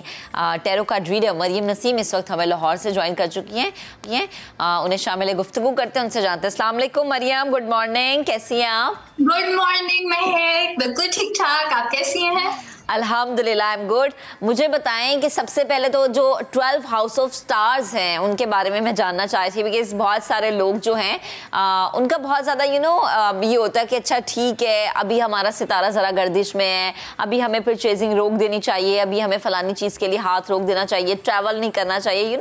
सब लोगों के अपने अपने एक अलग अलग ईमान वाली चीज़ें हो जाती है कि जी अच्छा बस अभी ये नहीं करना क्योंकि अभी मेरा हाउस ऑफ स्टार थोड़ा सा गर्दिश में है, या हमने अक्सर ये चीज़ है कि जी सितारे गर्दिश में है, तो देखा ऐसा हो गया। तो किसका सितारा क्या कह रहा है कि यह हफ्ता उसके लिए कैसा होगा? बिल्कुल ठीक है जी, हम टैरो कार्ड्स के थ्रू देखते हैं कि मुख्तलिफ सितारों का हफ्ता कैसा गुजरेगा। अच्छा, मैंने सोचा था कि आज मैं काउंटडाउन नीचे से स्टार्ट करूंगी, instead of starting from Aries में पाइसेस से स्टार्ट करूंगी। ठीक है, मोस्टली एंड सितारे रह जाते हैं। ठीक है, आज हम आपको भरपूर टाइम देंगे, जहाँ मर्जी से शुरू करें। चलिए ठीक है, थैंक यू सो मच। अच्छा जी, हम पाइसेस से स्टार्ट करते हैं। काम जो है अपने वर्क स्पेस पे वो लोगों को इम्प्रेस कर सकेंगे। कोई बहुत इमोशनली मैच्योर्ड फीमेल जो है वो उनकी जिंदगी में एक इम्पॉर्टेंट रोल प्ले कर सकती हैं, और अगर वो खुद फीमेल हैं, पाइसेस जो हैं, तो इमोशनली जो है वो काफी एक मैच्योरिटी से पेश आएंगी, एक स्टेबिलिटी होगी उनकी जिंदगी में इमोशनल लेवल के ऊपर। ठीक है। और जो फीमेल्स हैं उनकी जिंदगी में कोई एक लव इंटरेस्ट या एक इंसान भी आने की तवक्को है, और अगर ये पाइसेस जो हैं वो मेल हैं तो इसका मतलब है कि वो अपनी वर्क रिलेटेड लाइफ में बहुत स्टेबिलिटी से सोच। जी जी आप प्लीज बात मुकम्मल करें। अच्छा, तो जो है वो जो पाइसेस मेल्स हैं वो अपनी ज़िंदगी में जो है वो बहुत स्टेबिलिटी से अपनी वर्क रिलेटेड लाइफ में बहुत सोच समझ के मुझे अपने फाइनेंसेस को मैनेज करते हुए नजर आ रहे हैं। तो पाइसेस के लिए जो है ये हफ्ता अपने काम के एतबार से, पैसे के एतबार से बहुत स्टेबल और समझदारी से भरा हुआ वाक़ई होगा। अच्छा, आ जाते हैं एक्वेरियस। एक्वेरियस की जिंदगी में कोई ट्रैवलिंग आ सकती है, कोई मूवमेंट आ सकती है, कोई ट्रांजिशन आ सकती है। अगर किसी ने कोई शिफ्टिंग करनी है तो उसके लिए एक अच्छा टाइम है। जो है थोड़ी सी जो है इमोशनल फुलफिलमेंट है एक्वेरियस की जिंदगी में। एक्वेरियस का भी ये हफ्ता मुझे अभी तक तो काफी अच्छा चलता हुआ नजर आ रहा है। और फिर अगेन रोमांटिकली कोई यंग पर्सन जो है वो फीमेल्स की जिंदगी में इस हफ्ते में एंटर हो सकता है, और अगर मेल हैं तो उनकी लव लाइफ के लिए भी जो है ये हफ्ता काफी अच्छा साबित होगा। नेक्स्ट हमारा ज़ोडिएक साइन आ जाता है कैप्रिकॉर्न। कैप्रिकॉर्न का भी ये है कि कोई चीज़ उन्हें इमोशनली बहुत ज़्यादा फैसिनेट करती हुई नज़र आ रही है। कोई इमोशनल लेवल पे अगेन कैप्रिकॉर्न्स की ज़िंदगी में भी कोई नई डेवलपमेंट होती भी नज़र आ रही है। अगेन कोई नर्चरिंग फीमेल, कोई फाइनेंशियली मैच्योर्ड फीमेल उनकी ज़िंदगी में एक इम्पॉर्टेंट रोल प्ले कर सकती है, और अगर ये फीमेल्स हैं तो इसका मतलब है कि वो अपने घर और अपनी वर्क रिलेटेड लाइफ को बहुत अच्छे तरीके से बैलेंस करके चलेंगी। चॉइसेस भी सामने आ सकती हैं, और जो है अगेन जो हमारे कैप्रिकॉर्न्स हैं उनकी भी लव लाइफ जो है वो उसमें इम्प्रूवमेंट आती हुई नजर आ रही है। तो आई डोंट नो, फेब जो है वो कुछ इमोशनल लेवल पे जो है सब ज़ोडिएक्स के लिए मुझे बहुत अच्छा चलता हुआ नजर आ रहा है। अच्छा, उसके बाद सेजिटेरियस आ गए। सेजिटेरियस में हाउएवर जो है वो काफ़ी ज़्यादा रिस्पॉन्सिबिलिटीज़ हैं, कंधों पे काफ़ी ज़्यादा बोझ मुझे पड़ता हुआ नजर आ रहा है। काफ़ी अपने पास्ट के एक्सपीरियंसेस से लर्न करते हुए कुछ डिफेंसिव साइड पे वो मुझे प्ले करते हुए नजर आ रहे हैं जो सेजिटेरियस हैं। और ये है कि उनके ऊपर जो भी ऑब्स्टिकल्स आएंगी उनके लिए वो एक स्ट्रॉन्गर पोजिशन पे हैं, एक स्ट्रॉन्गर विकेट के ऊपर हैं। लेकिन ये हफ्ता सेजिटेरियस के लिए थोड़ा सा जो है ना वो मुश्किल नजर आ रहा है कि उनको बोझ का, ऑब्स्टिकल्स का सामना करना पड़ेगा, मगर वो मैनेज कर पाएंगे। ये है कि जो भी मुश्किलें आएंगी उनसे वो गुजर जाएंगे। अच्छा, नेक्स्ट हमारे आ जाते हैं स्कॉर्पियो। स्कॉर्पियो के पास बहुत ज़्यादा इस हफ्ते चांसेस होंगे अपने टैलेंट्स को, अपनी जितनी भी उनके पास क्वालिटीज़ और एबिलिटीज़ हैं उनको यूटिलाइज करने के, और कम्युनिकेट वो बहुत अच्छा कर सकेंगे। जो हमारे स्कॉर्पियो बिजनेसमैन हैं वो अपने बिजनेस के हवाले से जो है वो अच्छे फैसले कर सकेंगे। बिजनेस में ग्रोथ की पॉसिबिलिटी मुझे नजर आ रही है। पुराने अपने जो भी उन्होंने एक्वायर की है उससे आगे नए वेंचर्स की तरफ वो जा सकते हैं। तो स्कॉर्पियो के लिए वर्क रिलेटेड लाइफ या बिजनेस से स्पेशली जो है एसोसिएटेड स्कॉर्पियो, उनके लिए यह हफ्ता काफी अच्छा रहेगा। सही है। इसके बाद हमारे जनाबे अली लिब्रा आ जाते हैं। लिब्रा के अगेन फिर वही एक इमोशनल मैच्योरिटी का कार्ड है, और जो है एक कोई इमोशनली मैच्योर्ड मेल भी लिब्रा की जिंदगी में एक इम्पॉर्टेंट रोल प्ले कर सकता है। इसके अलावा जो है वो लिब्रा का लेकिन ये है कि थोड़ी सी बाउंड्रीज पे उन्हें अपने काम करने की जरूरत है, और फाइनेंशियली भी थोड़े से हैंड टू माउथ जो हालात है वो पेश आ सकते हैं। सही है। वर्गो अच्छा, और लिब्रा का जो आखिरी कार्ड है वो ये है कि वो बाहर के मुल्क में अगर वो जॉब ढूंढना चाहते हैं तो उसके रास्ते खुलेंगे, प्रोग्रेस के रास्ते खुलेंगे, और वो अपनी डायरेक्शन डिटरमिन कर सकेंगे कि उन्होंने आगे जो है वो कैसे चलना है। ठीक है। नेक्स्ट हमारा आ गया जी वर्गो। वर्गो का ये है कि जो भी अब तक उन्होंने पैसा जमा किया है, जो भी उनकी हार्ड अर्न मनी है, लग्जरीज हैं, इस हफ्ते वो उसको एंजॉय कर सकेंगे भरपूर तरीके से, और काफी ज्यादा जो है वो मुकम्मल और अकम्पलिश्ड फील करेंगे। उनकी जिंदगी का एक कोई साइकिल है जो सक्सेसफुल तरीके से जो है वो कंप्लीट होता हुआ नजर आएगा। ज्यादा वो अपनी लॉजिक को इस्तेमाल करते हुए मुझे नजर आ रहे हैं, और या फिर कोई लॉजिकल मेल उनकी जिंदगी में एक इम्पॉर्टेंट रोल प्ले कर सकता है, और अगर वो खुद मेल्स हैं तो फिर इसका मतलब है कि वो बहुत अच्छे फैसले कर सकेंगे अपने दिमाग को इस्तेमाल करते हुए। ठीक है। इसके बाद जी हमारा ज़ोडिएक साइन आ गया लियो। लियो को मेंटल क्लैरिटी मिलेगी, कोई सच सामने भी आ सकता है, कोई ब्रेक थ्रू हो सकता है, लेकिन लियो जो है वो किसी अनवांटेड सिनेरियो में भी ट्रैप हो सकते हैं, बावजूद इसके कि क्लैरिटी मिलेगी, या ये भी हो सकता है कि किसी अनवांटेड सिनेरियो के बारे में उनको मेंटल क्लैरिटी इवेंचुअली मिले। होप का रिवाइवल है लियो के लिए, और एक क्लियर डायरेक्शन जो है वो इस हफ्ते उनकी भी नजर आती है। जो भी उन्होंने प्लान्स बनाने हैं उसमें एक क्लैरिटी आने के इम्कान है फ्यूचर के बारे में। ठीक है जनाब अली। नेक्स्ट हमारा आ गया कैंसर का ज़ोडिएक साइन। कैंसर का जो है हमारा उसमें ये है कि मनी फ्लो बहुत अच्छा चलता हुआ नजर आ रहा है, उनकी फैमिली में मनी फ्लो बहुत अच्छा चलता हुआ नजर आ रहा है। कि चैरिटी का भी कार्ड होता है, इसलिए कैंसेरियंस को थोड़ा सा चैरिटी पे भी एम्फसाइज करना चाहिए। फाइनेंशियल डिफिकल्टी भी आ सकती है, लेकिन अगेन वही बात है कि अगर चैरिटी वो करेंगे तो शायद वो इस फाइनेंशियल डिफिकल्टी को प्रिवेंट कर सके। उसके बाद जो है वीक के एंड तक जो है वो काफी ज्यादा क्लैरिटी, काफी ज्यादा ब्राइटनेस और काफी ज्यादा पॉजिटिविटी आती हुई नजर आ रही है, और सेम के भी चांसेस हैं अगर कोई इस किस्म की फील्ड से रिलेटेड है तो वो अपनी जो भी एबिलिटीज है उनको बहुत अच्छे तरीके से यूटिलाइज कर सकेंगे। ठीक है। नेक्स्ट ये हमारा आ गया जेमिनाई। जेमिनाई की जिंदगी में बहुत ज्यादा मुझे स्ट्रक्चर नजर आ रहा है, अथॉरिटी नजर आ रही है, बहुत ज्यादा मैच्योरिटी नजर आ रही है जेमिनाई की जिंदगी में। काम के ऊपर बहुत ज्यादा फोकस है इस हफ्ते में, बहुत ज़्यादा जो है वो किसी एक टास्क को वो बहुत अच्छे तरीके से जो है वो कर सकेंगे। और सबसे इम्पोर्टेंट कार्ड ये उनके लिए है जस्टिस का। इसका मतलब ये है कि खुद भी वो एक इंसाफ से काम लेंगे, उन चीज़ों को लेके चलेंगे जो उनको सूट करती हैं, उनको निकाल देंगे जो उन्हें सूट नहीं करती। लीगल मैटर्स में एक अच्छा कार्ड है, उनके साथ इंसाफ होगा। और ओवरऑल भी एक तरह से एडवाइस के कार्ड के तौर पे देखा जाए तो उन्हें लोगों के साथ जो है वो उनका ड्यू देने की जरूरत है। अच्छे लोगों के साथ अच्छा चले, लेकिन फिर जो लोग उन्हें इतना सर्व नहीं करते उनके साथ इतना अच्छा चलने की जरूरत नहीं है। ठीक है। इसके बाद जी हमारा टॉरस आ गया। टॉरस का ये है कि बहुत ज़्यादा ये अच्छा कार्ड है, ग्रोथ का कार्ड है, फर्टिलिटी का कार्ड है, प्रेगनेंसी का भी कार्ड होता है। तो टॉरस के लिए जो है इस हफ्ते में बहुत ज़्यादा ग्रोथ है, बहुत ज़्यादा प्रोग्रेस है, बहुत ज़्यादा क्रिएटिविटी है।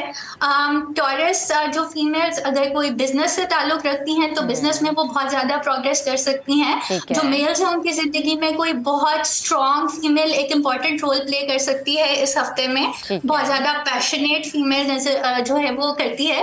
By the end of this week मुझे ऐसे लगता है कि टॉरस थोड़ा सा बोर्डम का शिकार हो जाएंगे, थोड़ा सा चीजों से इमोशनली डिटैच हो जाएंगे, लेकिन हाउएवर वो अगर अपनी क्रिएटिविटी पे तवज्जो दें तो फिर वो इस नेगेटिव एक साइड से बच सकते हैं। ठीक है। और सबसे आगे में जी हमारा आ गया एरीज।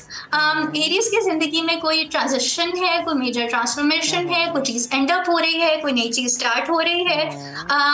जो स्टूडेंट्स हैं या कोई नई चीज सीखना चाहते हैं उनके लिए ये वीक बहुत अच्छा एरीज के लिए साबित होगा। वो बहुत अच्छे तरीके से जो है वो कोई भी नई चीज सीख सकते हैं। और प्रोग्रेस है, पैशन है, अपने पैशन को फॉलो करने के लिए एरीज के लिए अपनी फायरी जो उनकी टेम्परामेंट होती है उसके मुताबिक एक पॉजिटिव डायरेक्शन में जाने के लिए बहुत अच्छा हफ्ता है। तो ओवरऑल सारे ज़ोडिएक्स के लिए आज के कार्ड्स तो बहुत पॉजिटिव निकले हैं, तो इंशाल्लाह ये हफ्ता मेजॉरिटी के लिए बहुत अच्छा साबित होगा इंशाल्लाह। अच्छा मरियम, ये तो ज़रा हमने इंडिविजुअली बता दिया ना कि कौन सा स्टार कितना एक्टिव है और कौन से स्टार को थोड़ी सी एहतियात करनी चाहिए। ज़रा मुझे बताएं कि ये हफ्ता पाकिस्तान की सियासत के लिए कैसा रहेगा? ये हफ्ता पाकिस्तान की सियासत के लिए कैसा रहेगा? अच्छा ठीक है, मैं देखने की कोशिश करती हूँ कि मुझे क्या नजर आता है सियासत के हवाले से। Give me a moment.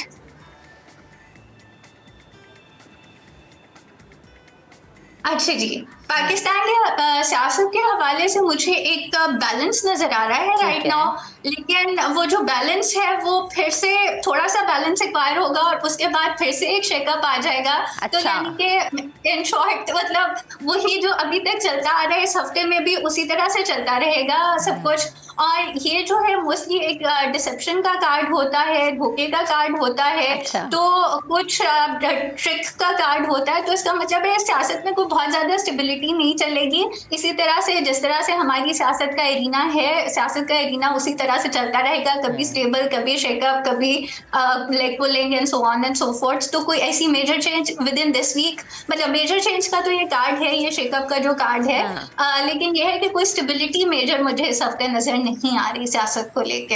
अच्छा, और मरियम हमें पता है कि PSL भी चल रहा है और मैचेस हो रहे हैं, कार्ड को एक उठा के देखिए किस टीम की फेवर में कार्ड आ रहा है।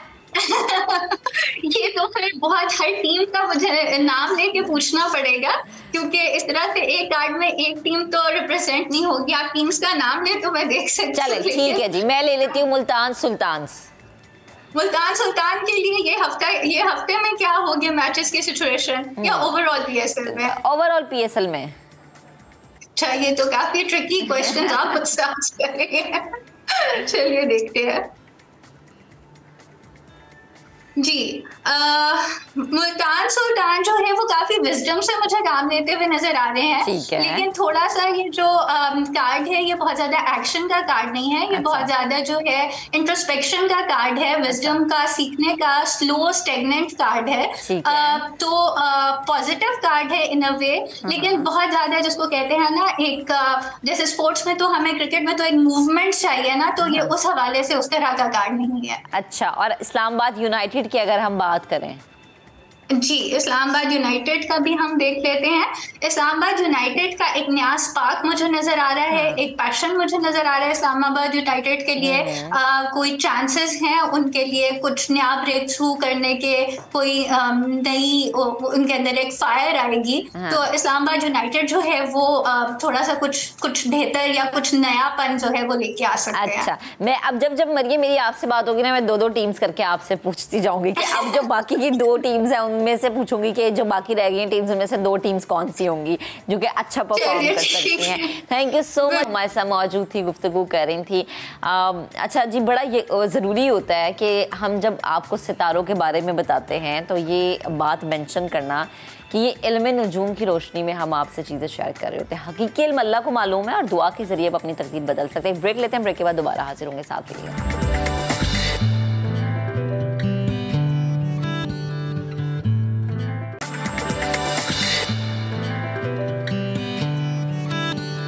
Welcome back once again. अब आपको बताएं कि तुर्की के जनूबी खताने और शिमाली शाम में 6.4 शिद्दत के ज़लज़ले में 7 अफराद जाम बहक हो गए हैं और सैकड़ों ज़ख्मी हुए हैं। इलाके में खौफ व हरास की नई लहर दौड़ गई है। सऊदी अरब ने तुर्की और शाम के ज़लज़ला ज़दगान के लिए 183 मिलियन रियाल के मनसूबों का ऐलान किया है। समाजी कारकुन सारिम भाई इस वक्त जो है वो यहाँ पर मौजूद हैं। यह मनाजिर भी आपको दिखा रहे हैं वो समाजी कामों में जो है बड़े एक्टिव माशाल्लाह से हमें नज़र भी आ रहे हैं। अस्सलाम वालेकुम सारिम भाई, गुड मॉर्निंग। मुझे बताएगा इस वक्त क्या सिचुएशन आप यहाँ पर देख रहे हैं? सिचुएशन तो बहुत ख़राब है यहाँ पे। डेफिनेटली पूरी बिल्डिंग्स तबाह हैं, पूरे घर तबाह हैं। ये नूरदा शहर में जो हम बैठे हुए हैं, ये पूरा शहर खत्म हो चुका है। कुछ नहीं है यहाँ पे, कुछ भी नहीं है सिवाय इसके कि जहाँ देखे टेंट नजर आते हैं या रेत के ढेर नजर आते हैं। बिल्डिंग सारी तबाह हो चुकी है, पूरा निजाम खत्म हो चुका है। लेकिन वाकई में लगता है कि कोई गवर्नमेंट है, क्या लगता है क्या मतलब ये है कि पता चल रहा है कि गवर्नमेंट होती क्या और काम क्या होते हैं गवर्नमेंट के। जिस तरीके से तुर्की गवर्नमेंट यहाँ पे काम कर रही है लोगों के लिए, इनका जो इदारा है एक आफात जो काम कर रहा है, जगह जगह किस तरीके से इनको कैंप लगा के अगर आप कहेंगे तो मैं दिखा भी दूंगा। इस वक्त हम कैंप के अंदर बैठे हैं, साथ हीटर भी लगा हुआ है क्योंकि यहाँ माइनस में टेम्परेचर होता है। अभी जिस वक्त हम सुबह यहाँ पहुंचे हैं तो हमारे मुंह से जो है धुएं निकल रहे थे और ये बच्चे बेचारे बगैर चप्पलों के यहाँ पे घूम रहे थे, बगैर जैकेटों के। अभी भी देखिए कोई खांस रहा है, किसी की नाक बह रही है। जाहिर सी बात है गवर्नमेंट हो या कोई भी हो, जब इतने बड़े लेवल पे 11 शहरों के अंदर मुकम्मल तौर पे समझे मुकम्मल तौर पे ज़लज़ला आया है, घर तबाह हो गए, फिर यहाँ इंसान को बचाना है। बिल्डिंग्स जो क्रैक्स भी आए हुए उसमें भी गवर्नमेंट ने मना कर दिया रहने को, वहाँ से गुजरने को।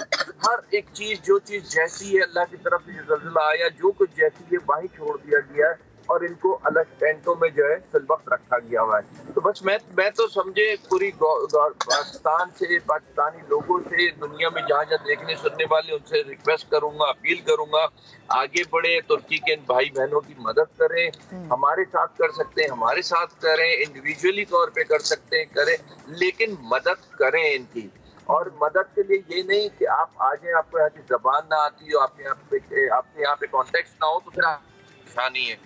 आपके यहाँ कॉन्टेक्ट होने चाहिए, आपको यहाँ या फिर आपको यहाँ की जबान आनी चाहिए। क्योंकि तुर्की के अंदर इन इलाकों में जहाँ ज़लज़ले आए हैं यहाँ पे इंग्लिश भी नहीं आती लोगों को, सिर्फ तुर्की जबान ही आती है। तो लोग ये सोच समझ के आए कि हमने जाना है, मदद करनी है। लेकिन इस वक्त जो खास तौर पे पाकिस्तान से बाहर देखने वाले फौरी तौर पे अगर ब्लैंकेट्स हमें दे सकते हैं, जैकेट्स दे सकते हैं, चप्पलें, जूते या और दीगर ऐसी चीजें जो जरूरत जिंदगी के काम आए वो दे। ये जिस वक्त निकले थे सुबह 4 बजे ज़लज़ला आया, 45 सेकंड के अंदर दुनिया खत्म हो गई इनकी, इनके रिश्ते खत्म हो गए, इनके किसी के बच्चे छिन गए, किसी के माँ बाप छिन गए, किसी के भाई बहन छिन गए, मगर सब कुछ तबाह हो गया। सिर्फ 45 सेकंड के अंदर सारी की सारी दौलत जहाँ थी वहीं जमीन के अंदर चली गई, सारी की सारी चीजें। तो ये हम सब के लिए एक सबक भी है और मैं समझता हूँ कि दोनों तरह सबक है कि हम देख के इन चीजों से खौफ खाएं कि हमने बेहतरी की तरफ जाना है, इंसानियत की तरफ जाना है, मोहब्बत की तरफ जाना है, और इससे भी खौफ खाएं कि तो मकसद अगर हम इनके लिए नहीं बढ़ते तो हमारा कितना सख्त फिर इम्तिहान है, हमने फिर हमसे कैसे सख्त इम्तिहान लेना है, क्योंकि हम सब महफूज लोग हैं। बेशक पाकिस्तान या पाकिस्तानी इस वक्त बहुत डिस्टर्ब है, बहुत परेशानियों में, मैं जानता हूँ, मैं मानता हूँ, लेकिन इस वक्त इन्हें हमारी ज़रूरत है। हमें ये सोच के पीछे नहीं हटना है। वो एक मिसाल में कल भी कहीं दे रहा था कि वो हम मिसालें तो देते, अमल नहीं करते। जो है जगह वो सबको खाना बट रहा था तो देखा एक शख्स जो है भूखे बैठे हुए, तो किसी ने कहा कि इन्हें तो दो, तो उन्होंने कहा यही तो सबको बांट रहे हैं। तो इस वक्त हमारी वो पोजीशन है, हम पाकिस्तान बांटने की पोजीशन में नहीं है, लेकिन फिर भी हमें बांटना है। वही हमारा जो है ना अजर बनेगा, वही हमारा सवाब बनेगा, वही इन लोगों के लिए आसानियां बनेंगी। तो हमें आगे बढ़ना चाहिए और अपने इन तुर्की भाई बहनों की मदद करनी चाहिए। देखें कितनी मासूम सी छोटी सी बच्ची, इसको देखे से प्यारे प्यारे बच्चे, छोटे छोटे मासूम बच्चे और किस साल के अंदर है। हमें और आपको आगे बढ़ना है और इंसानियत की खिदमत करनी है। सही। अब मुझे बताएं सारिम भाई ये कि आपने तो यकीनन सारी सिचुएशन अपनी आंखों से देखी है। क्या मैं अभी आपसे ये पूछने की पोजीशन में हूँ कि रिलीफ काम कितने हद तक हो चुका है, क्योंकि मलबा इतना ज़्यादा है, तबाही इतनी ज़्यादा है कि जब हम टर्की में मौजूद लोगों से बात करते थे वो कहते हैं कि अभी रिलीफ का, रिहेबिलिटेशन का तो हम सोच भी नहीं सकते। तो आपने इस हवाले से क्या मनाजिर देखे हैं या क्या इंतज़ाम देखे? इंतजामात गवर्नमेंट के तो मैं कहता हूँ उसकी तारीफ भी कम है, जितनी तारीफ करें वो भी कम है। बेहतरीन इंतजामात, लेकिन 11 शहर किसी एक इलाके में अगर हम अपनी बात करें तो हम उसको कंट्रोल नहीं कर सकते। 11 शहर हैं और यहाँ ज्यादातर बिल्डिंग्स है सारी की सारी, वो पूरी की पूरी जमीन में चली गई है, गिर गई है। अच्छा, इंसान कितने इस वक्त जो है ना, मैं समझता हूँ कि वो बिल्डिंग्स कब्रिस्तान बने हुए हैं इस वक्त। अगर आप अगर कहेंगे टाइम है तो मैं बाहर ले जाके आपको दिखा दूंगा, जिधर मैं बैठा हूँ इनकी सारी बिल्डिंग पे। ये लोग कोई मांगने वाले लोग नहीं है, ये सब घरों में रहने वाले लोग हैं। इनके घर गिर गए गरीबों के, गरीबों मकसद आज मैं दूसरे अल्फाज में गरीब कह रहा हूँ, और ये आज टेंटों के अंदर आ बैठे सारे। तो आप अगर बाहर के मनाजिर देखें, या आप मुझे कल टाइम दे, मैं आपको बाहर के मनाजिर दिखाता हूँ या आपको फोटोज भेजता हूँ, आप हैरान रह जाएंगी देख करके कि किस तरीके। मैं आपको सिर्फ ये सामने एक गली जा रही है हमारे टेंट से निकल के, सिर्फ वो गली दिखाऊंगा तो कोई बिल्डिंग ऐसी नहीं जो ऐसे जमीन के अंदर न चली गई हो। सारिम भाई जिस तरह आप बयान कर रहे हैं वो यकीनन हमें सुन के मतलब इतनी तकलीफ हो रही है। मैं चाहूँगी कि नेक्स्ट टाइम जब भी आप हमारे साथ मौजूद हों तो मैं चाहूँगी कि वो मनाजिर भी आप मुझे दिखाएं। अभी वक्त की चूँकि थोड़ी सी किल्लत है, लेकिन जिस तरह से बच्चे आपके इर्द गिर्द बैठे हुए हैं, मेरे ख्याल से आप एक ज़रिया है पाकिस्तान में मौजूद बहुत सारे लोगों के लिए, जो कि इन लोगों की हेल्प करना चाहता है या इनको इस मुश्किल घड़ी से निकालना चाहता है। तो अगेन रिक्वेस्ट है कि भले से एक कंबल आप इन लोगों के लिए ख़रीदें, एक चप्पल ख़रीदें, लेकिन ख़रीदें ज़रूर, क्योंकि ये आपका फ़र्ज़ भी है और आप पे कर्ज़ भी है। बेहद शुक्रिया सारिम भाई, आप हमारे सामने सूरत हाल आपने दिखाई हमें। आज के प्रोग्राम से इतना ही, अब आपसे मुलाकात करेंगे इंशाल्लाह कल। अपना बहुत सा ख्याल रखिएगा। अल्लाह हाफ़िज़।